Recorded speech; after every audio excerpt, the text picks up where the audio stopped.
Good morning, welcome to a new video. I hope you're all keeping well and you've enjoyed the summer period. Well, today is Thursday, the 25th of August, so that's 2 days before the bank holiday weekend. And I said a couple of weeks ago that I had a bit of an idea with regards to some rides. And when I said that, I had the Trans-Cambrian Way in mind. But having looked at it, it was a bit of a logistical pain in the bum. So I'm going to do that next year, I think. So today, or rather the next few days, I've decided to ride the King Alfred's Way. So it's not that far from where I live. It's only about 37 miles to the nearest sort of point. And so I was going to ride out, but I thought, well, I'm looking for something a bit more chilled out. So I'm actually on my way to Strayed railway station. I'm going to catch the train to Swindon and then ride from Swindon out to Liddington and then up the hill to the Ridgeway and then join the King Alfred's Way from there. So the bike, I've gone on the road tyres, the 32C 700 by 32s. Now got these bad boys on. They are 700 by 45C tyres, and obviously they've got a bit of a knobble on them as well, and a centre ridge, so to aid on the tarmac bits. And as you can see, I've kind of gone with the traditional sort of saddle bag as opposed to bike packing bag on the back, because basically I can get more in that and it's easier to get to. So yeah, that's what we're doing. We're going to ride King Alfred's Way. It's 350k.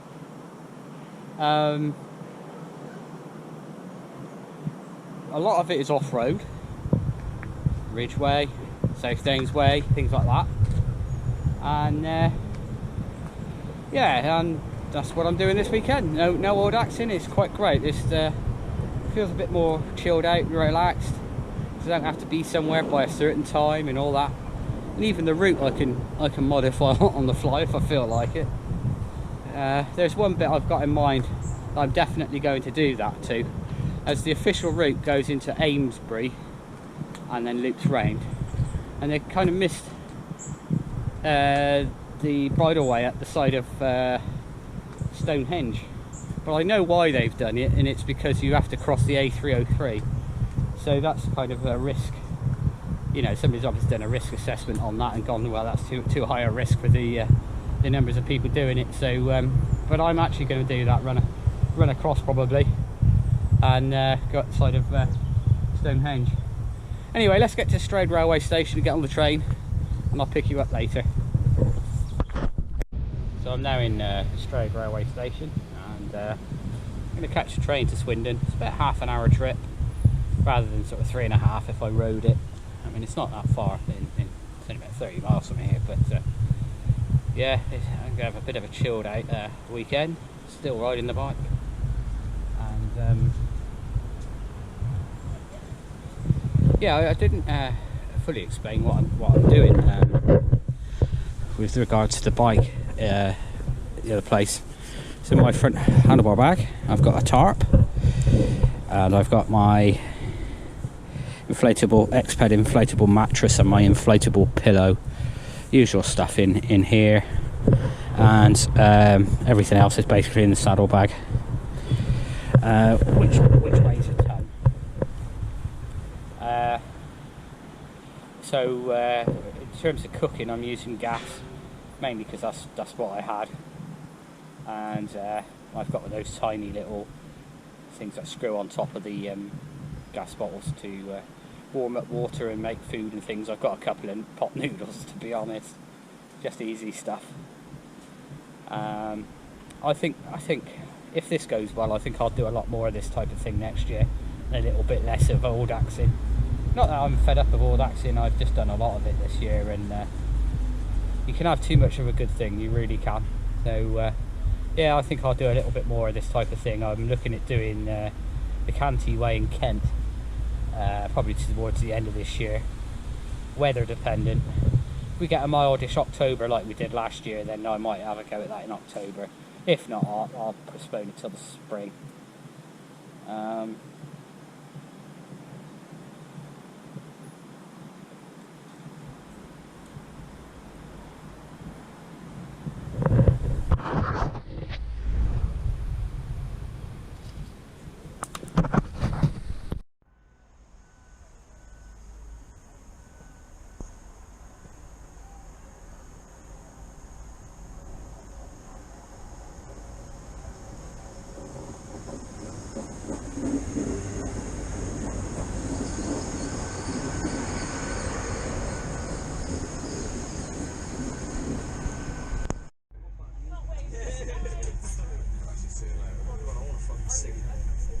Swindon, and it's pouring down with rain. That was the busiest train I think I've ever been on. It was ridiculous. I did manage to get on, but it's a festival on in Reading. Of course, it was full of people on their way to that. So I'm by the magic roundabout again. I kind of know where I'm going now. It took me a few minutes to get my bearings, as it were. But yeah, we're on our way out now.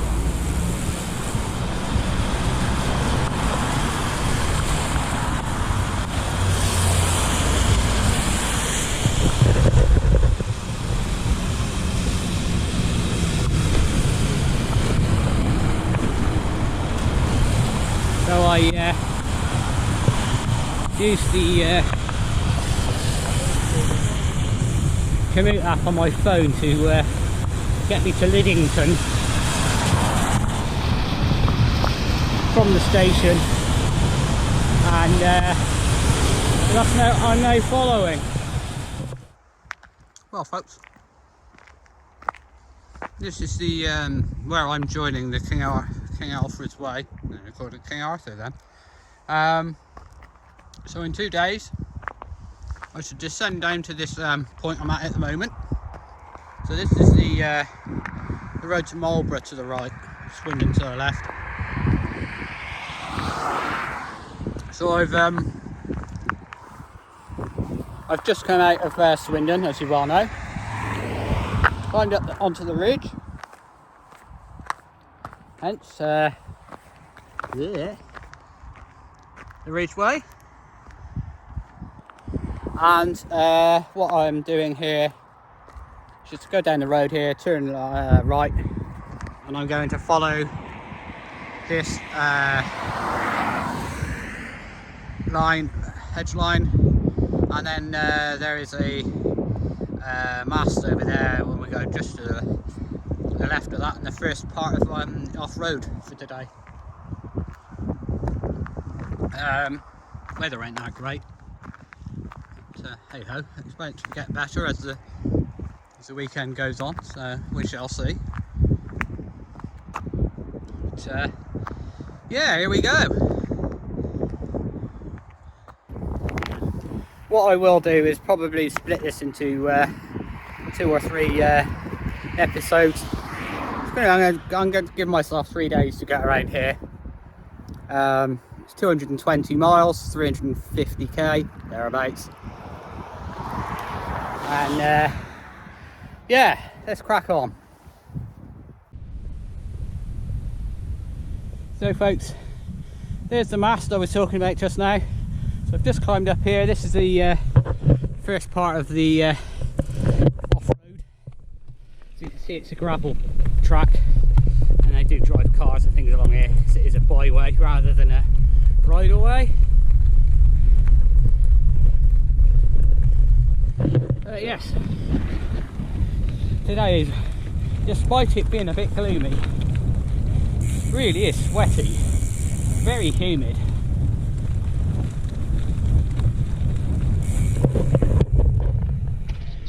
After the hustle and bustle of downtown Swindon, it's absolutely bloody lovely being out.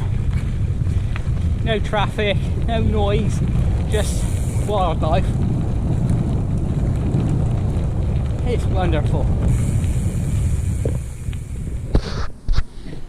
So just crossed over one of the roads that cross over the ridgeway here.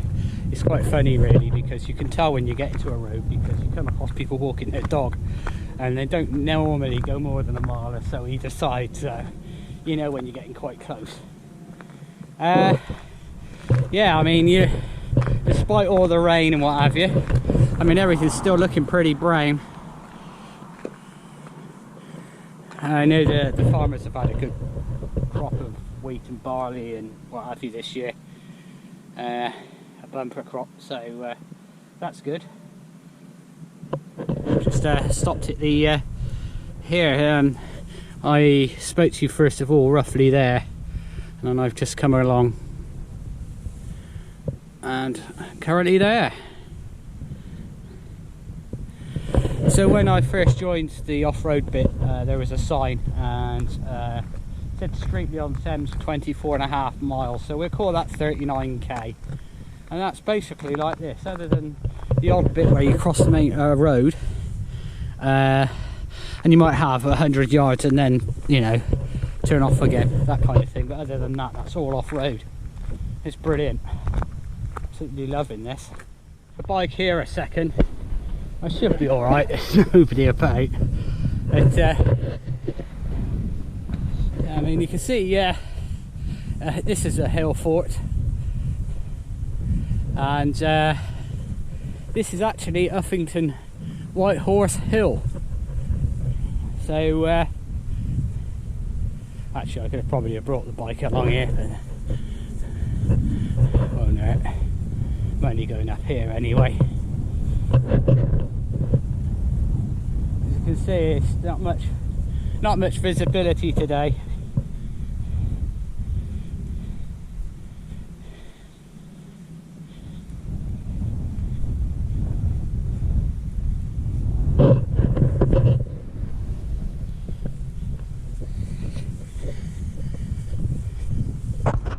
I mean, from this angle, this is very obviously a hill fort, you know, with the I suppose a moat, I don't know, this is stuff that's really out of my area.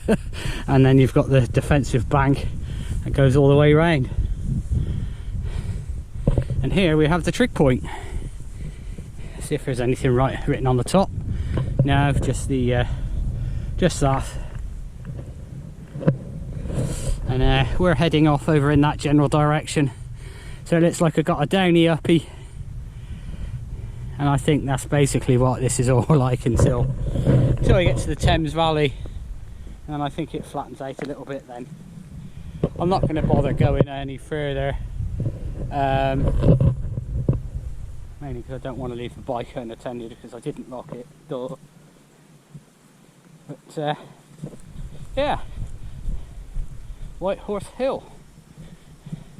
Actually, I know that mast. It's quite not sure if you can actually see it in this camera, but you go past that at the beginning of the old roads and drove road 200, climb up out of Sparsholt, and you kind of go past that and then down into Landbourne, which is right in front of me.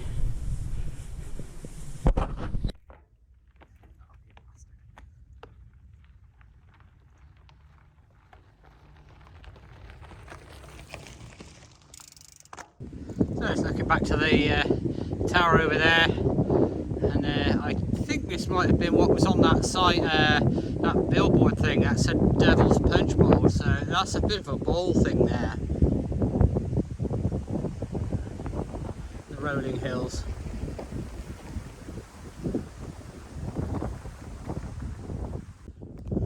Well folks, as you can see there's a bit of rain about. It's that real fine stuff, you know. Anyway, you find me here at this monument, and It is Robert Lloyd Lindsay, Baron Wantage. So it was a monument from his wife. He must have been very wealthy. I don't know why I'm showing you this, there's not much to look at today. But yeah, I'm actually going to stop and have my lunch here.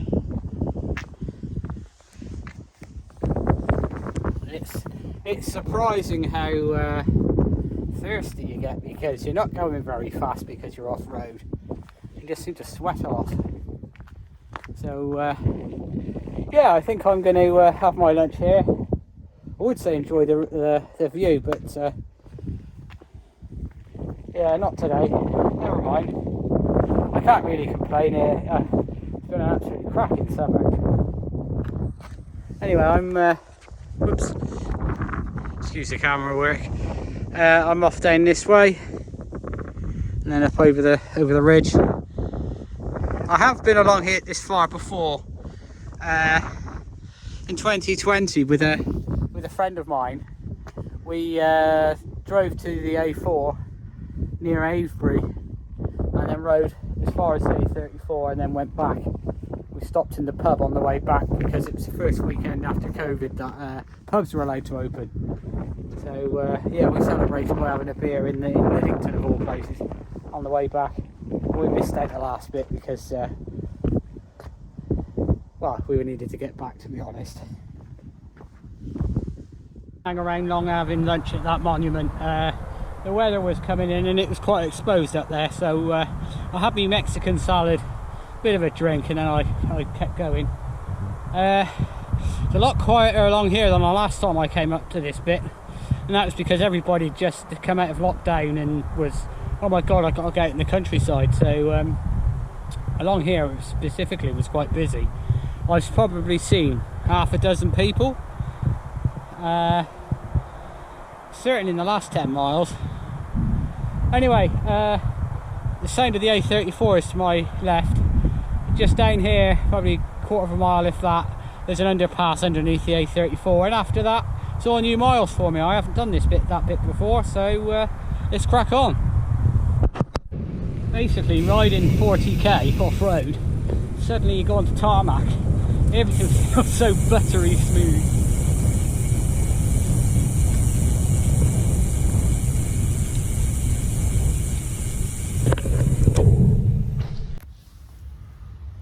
So I'm now in Goring. Well, it's outside the railway station, but there's a Tesco's Express a bit further up, and they had a Costa machine, so I stopped and had a coffee, and yeah, just chilling out here for a little while. It was quite funny on the Ridgeway. I was thinking, well, this must end soon, and then there was one final sort of hill I went over, and I dropped down the other side, and it suddenly had a bit of a different vibe, you know, and I've dropped down into the Thames Valley basically, and the £5 million houses. Anyway, crack on. Now about a mile and a half on from Goring. I don't know why you'd name a town after someone who was in charge of the Luftwaffe in the Second World War. I'm joking. It's probably the other way round. Yeah, so I'm now on the Thames path, and it's well, as you can see, it's single track, so you know, it's a totally different feel to the Ridgeway, and as you can see, there's a bit of a steep, if I could speak, a steep drop off here, and that's kind of what I've found in the last mile, is you get little short, sharp jobs, and the you know, the last one had me off walking because there was like tree roots on the bottom and they were wet and there was no traction, so that was that. I was off and walking before I fell off. The Thames is through these bushes, probably 100 yards or so. But yeah, it's a fantastic route, it really is. You know, it's, yeah, I think I've already made my mind up on this, but I'll save that to the end. I'm 100 yards on from where I spoke to you before, dropped off the steep bit, And then there was an equally as steep bit going up the other side, which is this. And because you've got to go careful, you don't really get enough speed up. So it's hiker bike again. No shame in pushing. Actually, I've seen this bit mentioned before, various different videos. You know, it makes me realise how much weight is actually on this bike. You know, with camping kit and everything. Good training.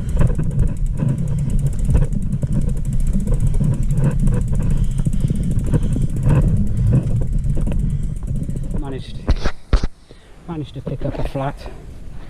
I think it was on that Thames Path thing back there. It took a mile or so to go down, but yeah, there's worse places to have to change a wheel. Yeah, the tyres I'm using are Schwalbe Smart Sam. You know, the front one is a standard Smart Sam, and the rear is a Smart Sam Plus, and the Plus bit is additional puncture resistance. So you can guarantee it's the one on the front, which isn't the reinforced tyre that's punctured. Anyway, festival hasn't finished with me yet, and it looks like it's just a venue up ahead. Oh shit! See if I need to reroute.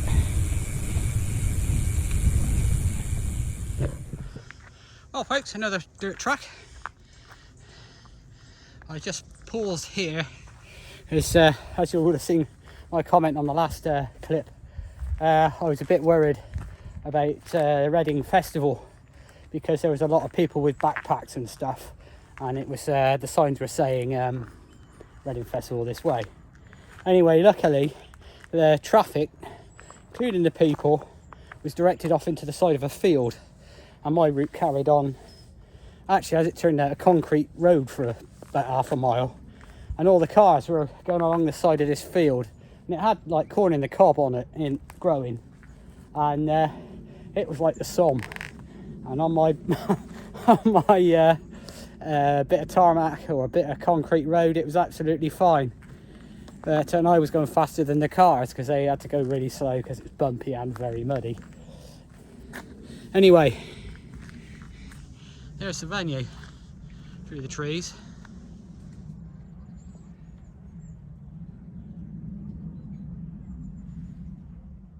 Lovely, considering it's in Reading. Mind you, saying that, I don't know if you can just see the bridge over there, but the other side of that is absolutely heaving with people, as you'd expect, because they're all going on their way to the festival. Oh, hello.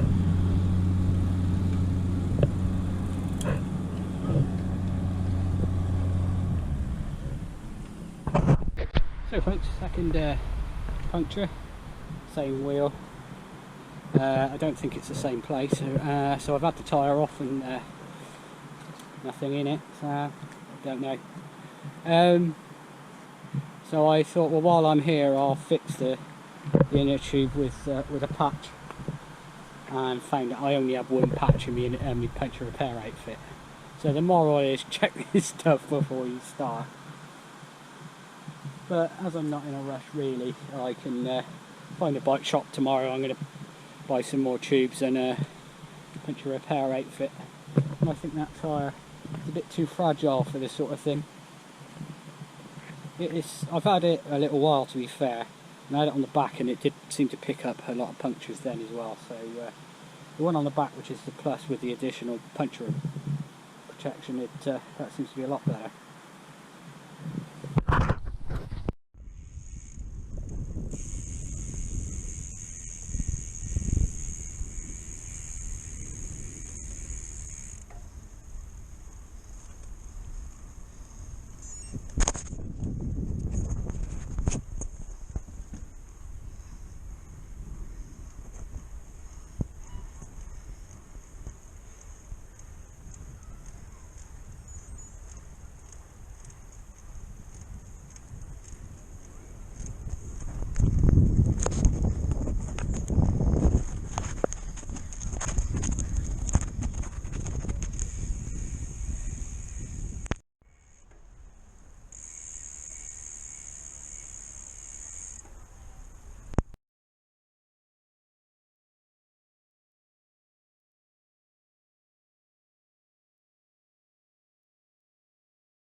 Folks, a bit of a situation update. So since I last spoke to you, I punctured twice. Same tyre, and I was swearing too much to put the camera on. Anyway, I was still on the side of the road. I'd used all my tubes up, all my patches up. I was just outside Reading. I'm like, well, I'm not going to give up. At that point, if it had been an Audax, I probably would have picked my football up and gone home, as it were. But anyway, you know, I had a route round in my bag. I'd actually brought another punch and repair outfit, which had another 2 patches in. I'm like, well, I've got 2 more stabs of the, stabs at it. So this time logic kicked in a little bit because I couldn't find anything in the tyre before, and I had another look at it again and I couldn't find anything again, despite marrying up the where the hole in the inner tube was. There was nothing there. The only thing that was in the tyre was a little bit of grit. Nothing massive, just like grains, I thought, well, I've had that before actually on a off-road ride. You get a bit of grit in there when you've been fixing a puncture, and it gives you problems. So I got all that stuff out, stuck a patch on. Thought this time, rather than ramming up the pressure, I would not pump it up quite so hard. Anyway, I'm now probably 7 or 8 miles further on and it stood up and hasn't lost any pressure, so fingers crossed. Tomorrow morning I'm going to get some more inner tubes and some more patches, and then I'm going to pump it up again, see if it does it again, and if it does it again I'll just get another tyre. But I'm now just outside Risley, in some woods, which I'd actually scoped out. Believe it or not, I had actually planned what I was going to do, and this was the first. I need to get my head out of the Audax thing and leave the sat-nav running. I don't need to. It's brilliant. Anyway, yeah, so I'm in these woods. It's under some trees, so we'll afford some protection if the weather turns. It actually turned out really nice. It's not a cloud in the sky now, despite what it was like earlier. But yeah, this is going to be my campsite for tonight. And I'll get myself sorted out. I'll speak to you in a bit.